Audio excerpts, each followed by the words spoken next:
Bismillahirrahmanirrahim. Assalamualaikum warahmatullahi wabarakatuh. Perkenalkan, nama saya Sunardi, Prodi PGSD semester 3.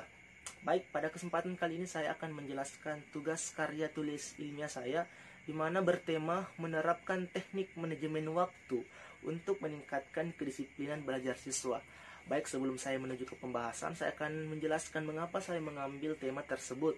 Mengapa saya mengambil tema menerapkan manajemen waktu, karena ini menurut saya itu sangat penting, manajemen waktu, khususnya untuk anak SD. Jadi kalau kita menerapkan manajemen waktu kepada anak SD, saya yakin bahwa dia bisa menjaga kedisiplinan belajar siswa, dia bisa menjaga kedisiplinannya.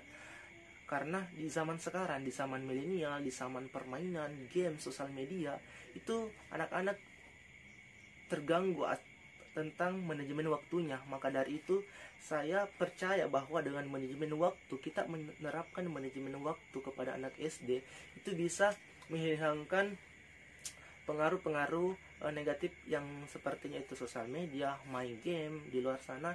Jadi kalau dia sudah bisa menerapkan manajemen waktu dalam sifat anak tersebut, saya yakin dalam kedisiplinan belajar siswa itu sudah bisa teratur, karena dia sudah bisa manajemen waktunya. Maka dari itu saya ambil tema ini sangat menarik, karena menerapkan teknik manajemen waktu untuk meningkatkan kedisiplinan belajar siswa. Nah, itulah tadi mengapa saya mengambil tema tersebut. Baik, yang terhormat dosen pembimbing Bapak Hasbahuddin SPD MPD, Alhamdulillahirrahmanirrahim, puji syukur hadirat Allah Subhanahu wa Ta'ala atas berkat rahmatnya sehingga kita semua diberi kesehatan. Baik, pada kali ini saya akan membacakan rumusan masalah tentang hasil karya tulis ilmiah saya yang bertema tadi menerapkan teknik manajemen waktu untuk meningkatkan kedisiplinan belajar siswa. Nah, adapun SD yang saya tempati observasi yaitu SD 2212 Salekbo. Nah, adapun rumusan masalah yang pertama yaitu bagaimana kedisiplinan peserta didik di SDN 2212 Salekbo tersebut. Nah, kemudian yang kedua, adakah hubungan antara kerjasama orang tua dengan guru dalam membentuk kedisiplinan peserta didik di SD 2212 Salekbo? Jika ada, sejauh mana hubungan tersebut? Nah, baik, itu saya akan menjelaskan, tapi saya akan membacakan tujuan penelitian dulu saya ya. Tujuan penelitian saya, nah yang pertama itu untuk mengetahui bagaimana kerjasama orang tua dengan guru di SD 2212 Salekbo. Kemudian yang kedua, untuk mengetahui bagaimana kedisiplinan belajar siswa di SD 12 Salekbo. Kemudian yang ketiga, untuk mengetahui bagaimana cara yang harus dilakukan. Nah, yang ini yang paling penting nih, mengetahui bagaimana cara yang harus dilakukan untuk meningkatkan kedisiplinan belajar siswa. Baik, saya akan menjelaskan tentang rumusan masalah dan tujuan penelitian yang saya bahas tadi. Nah, yang pertama itu rumusan masalah. Rumusan masalah yang pertama itu bagaimana kedisiplinan peserta didik itu di SD 12 Salekbo. Nah, untuk mengetahui bagaimana bagaimana kedisiplinan peserta didik di SD 12 Salekbo itu, berdasarkan pengamatan yang saya lakukan, siswa yang datang ke sekolah itu sebelum pelajaran dimulai, yaitu sebelum pukul 07.15. Nah, ini salah satu cara guru untuk menerapkan manajemen waktu, yaitu mendatangkan siswa ke sekolah itu pada pukul 07.15 waktu Indonesia Tengah. Nah, sebelum masuk ke gerbang, siswa telah ditunggu kedatangan oleh kepala sekolah. Nah, ini juga sangat menarik. Kenapa? Karena guru-guru yang ada di SD 2212 Salekbo itu menyambut kedatangan siswa. Kemudian guru staf lainnya itu telah datang lebih awal. Nah, ini yang paling penting. Jadi kita sebagai calon seorang guru harus memberikan contoh kepada anak-anak. Jadi kita harus datang lebih awal daripada siswa tersebut. Kemudian siswa membudidayakan 5S. Nah, jadi di SD 22 Salekbo yang saya telah teliti, dia menanamkan budidaya 5S, yaitu senyum, sapa, salam, sopan, dan santun, dimulai dari pagi sampai pulang sekolah. Nah, kemudian mengenai seragam yang dia pakai itu semua siswa yang memakai seragam sesuai dengan ketentuan yang berlaku. Jadi siswa yang tidak semena-mena dia harus pakaian ini, dia harus ini, tapi kita satu ratakan. Walaupun dia orang kaya atau orang bawah, itu kita satu ratakan semua pakaian jenisnya. Kemudian di sini yang kedua itu dalam bagaimana kedisiplinan peserta didik, yaitu memiliki kelengkapan seragam. Jadi kita di sekolah di SD Dr. Salebo itu menerapkan bagaimana kedisiplinan setiap atribut perlengkapannya seperti namanya, lambang merah putihnya, topinya, dasinya itu selalu diperingatkan pada awal pelajaran dan akhir pelajaran untuk memakai pada saat memakai seragam tersebut. Itu salah satu contoh kecil kedisiplinan belajar siswa. Itu kecil, tapi kalau dihiraukan itu akan menjadi besar. Maka dari kecil-kecil lah itu kita diingatkan kepada anak SD supaya selalu teringat. Karena kalau kita menanamkan dari hal-hal yang kecil itu, maka hal-hal yang besar itu akan mengikut.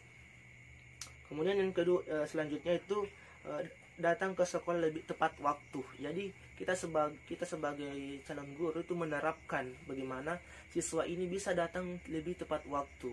Tujuannya kenapa? Karena sebelum kita memulai pembelajaran itu banyak pendekatan-pendekatan yang harus dilakukan oleh seorang guru kepada siswanya. Nah, salah satu pendekatan itu kita saling sharing kepada siswa. Nah, membersihkan halaman sekolah. Nah, itu salah satu yang paling penting yang kita lakukan. Kemudian yang kedua itu masuk ke kelas tepat waktu. Jadi sebelum bel berbunyi kita sudah bisa merangkum semua anak-anak SD yang ada di luar untuk memasuki ruangan. Nah, itu salah satu manajemen waktu, tidak membuang-buang sia-sia. Jadi itu memang sepele, tapi itu akan menjadi satu hal, karena kalau kita bisa menerapkan teknik tersebut untuk manajemen waktu, kedisiplinan siswa itu bisa. Karena kalau siswa anak SD kebiasaan terlambat, pasti kesana kemari kan dewasa itu akan selalu terlambat. Tetapi kalau kita selalu manajemen waktunya, anak SD selalu mendatangkan tepat waktu, selalu datang lebih awal, selalu melengkapi atribut yang diperlukan dalam kedisiplinan siswa, itu saya yakin bahwa dia bisa mengatur manajemen waktunya untuk kedisiplinan belajar siswa. Kemudian ini yang selanjutnya, yaitu adakah hubungan antara kerjasama orang tua dengan guru dalam membentuk kedisiplinan peserta didik? Nah, di sini ada. Kenapa? Karena orang tua itu sangat berperan penting untuk kedisiplinan belajar siswa. Karena ada bisa bilang bahwa kalau siswa itu belajar harus di sekolah, harusnya. Tetapi di sini yang saya amati, yang saya telah teliti, bahwa di sini orang tua sangat berperan penting dalam kedisiplinan belajar siswa. Jadi kalau anak pulang dari sekolah itu selanjutnya jangan bicarakan bahwa kita belajar itu di sekolah saja. Nah, jadi kita itu belajar bukan hanya di sekolah, tetapi di rumah juga sangat penting untuk belajar.